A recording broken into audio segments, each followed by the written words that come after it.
Saudari-saudaraku terkasih dalam Tuhan Yesus Kristus, selamat pagi dan berkah dalam.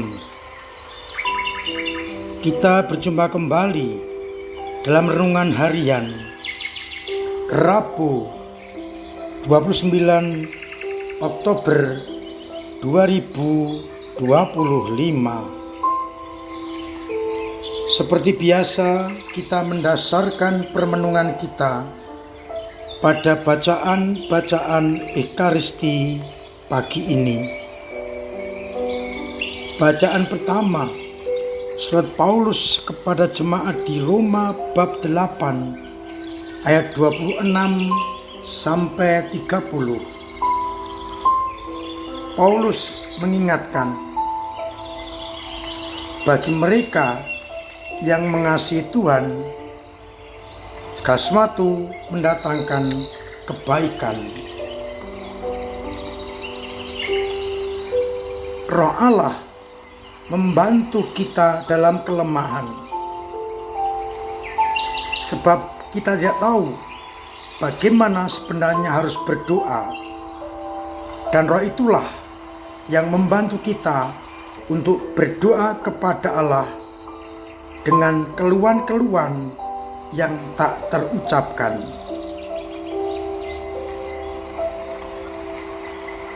Allah yang menyelami hati nurani mengetahui maksud roh itu, yaitu bahwa ia sesuai dengan kehendak Allah berdoa untuk orang-orang yang kudus.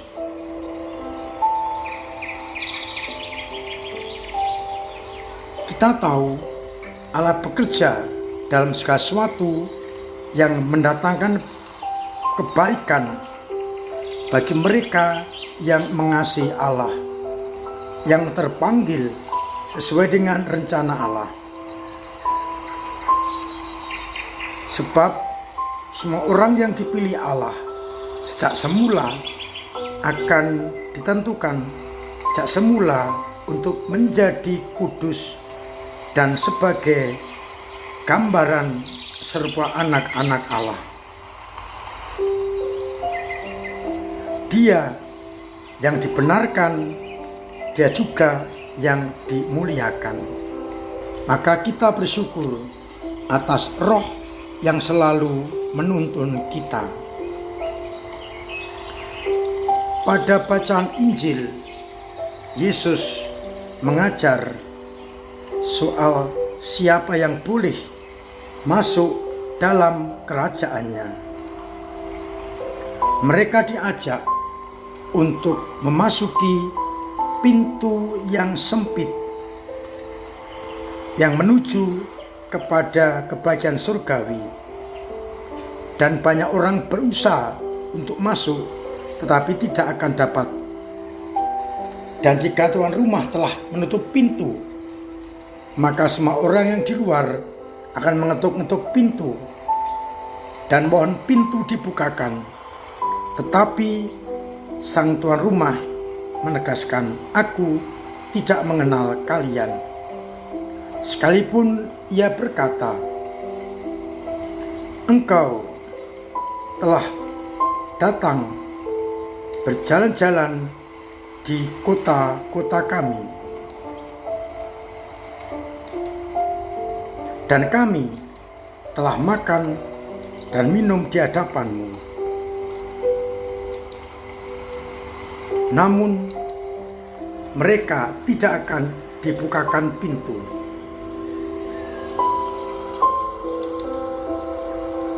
Pada akhir zaman, orang dari timur dan selatan, utara dan barat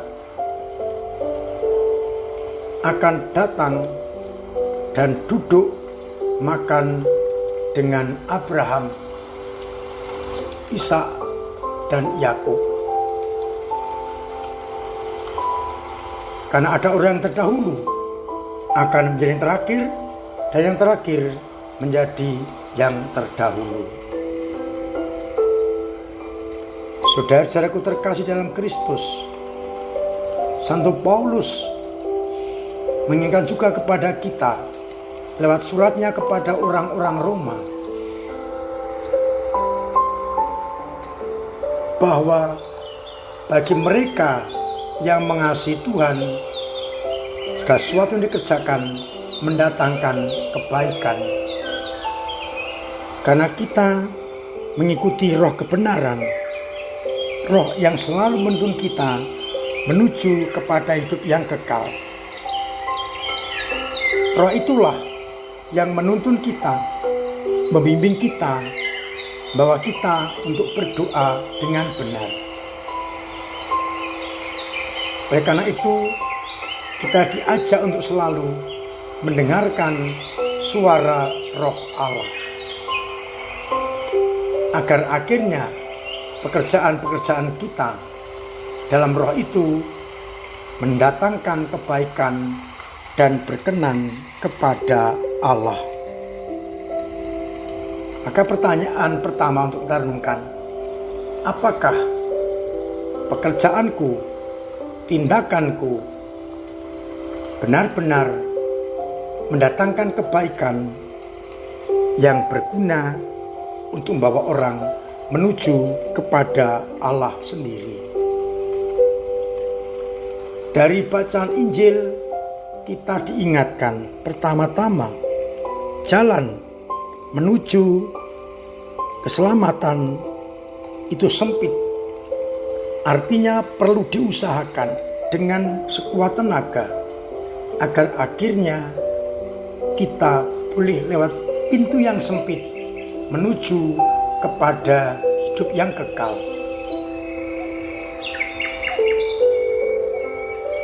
Dan kita harus siap-siap waspada untuk memasuki pintu itu sebelum pintu ditutup. Mengapa orang-orang yang mau ngetuk kepada itu pintu dan mereka meskipun menegaskan, engkau telah mengajar di kota-kota kami telah makan dan minum di hadapanmu. Memang Yesus mengajar di kota-kota itu, tetapi apakah orang-orang itu memberikan tanggapan? Allah telah berkarya di tengah-tengah kita pada masa ini. Persoalannya adalah apakah kita mendengarkan dan menanggapi ajaran itu, sehingga sang tuan rumah tidak mengenal kita. Kalau kita menanggapi, kita mengambil disposisi terhadap ajaran Yesus, pastilah dia, sang tuan rumah, akan mengenal kita.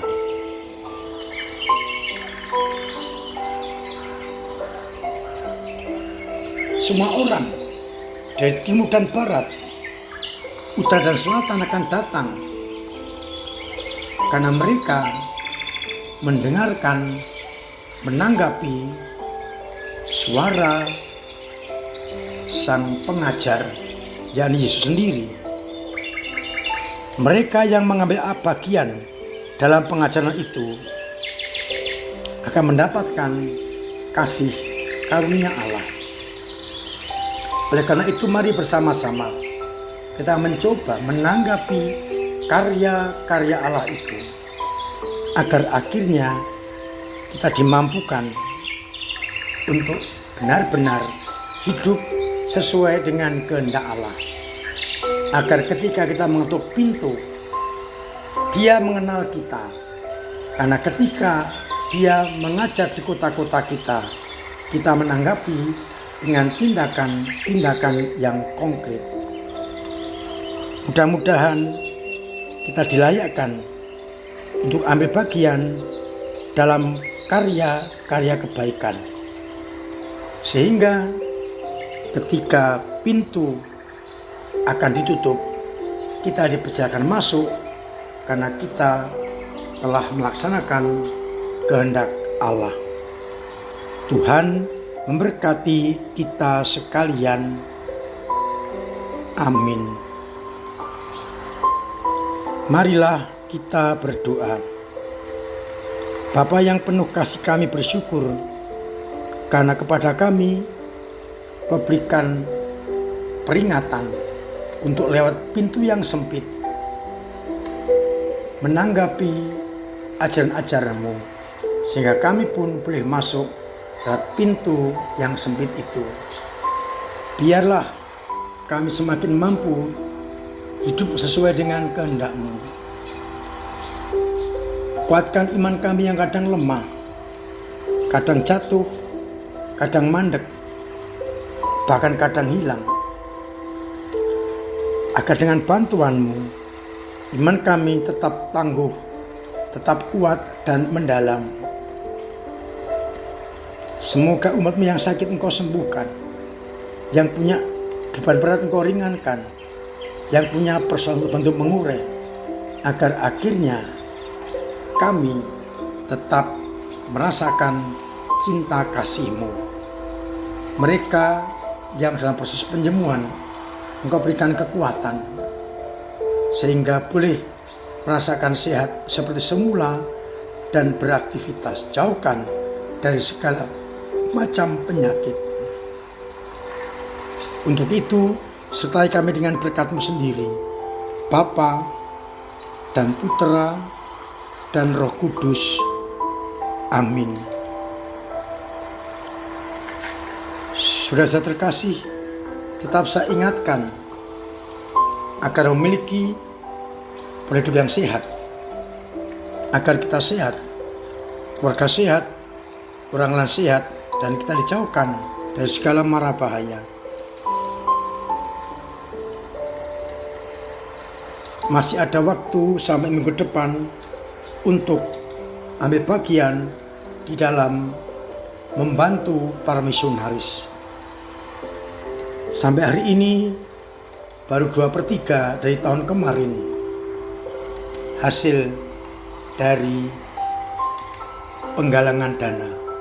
Mudah-mudahan masih ada orang yang tergerak untuk terus ambil bagian sampai minggu depan, sehingga kita bisa mendekati tahun kemarin. Terima kasih semua usaha panjenengan dalam ambil bagian terhadap gereja dengan doa-doa, dengan pemberian diri, pemberian tenaga, dan waktu, pemberian dana yang sangat berguna untuk perkembangan gereja. Semoga jerih payah ini mendatangkan keselamatan bagi panjenengan semua. Terima kasih untuk kesediaan para calon prodiakon dalam melayani umat. Terima kasih juga kepada calon DPPH yang bersedia untuk dicalonkan. Harapannya akan mendapatkan tokoh-tokoh yang mampu membawa gereja kepada pelayanan. Semoga dengan usaha kita, gereja kita semakin mendalam, semakin katolik, semakin apostolik, dan bisa melayani umat. Akhirnya saya mengucapkan selamat pagi, selamat merenungkan, salam sehat, Tuhan memberkati.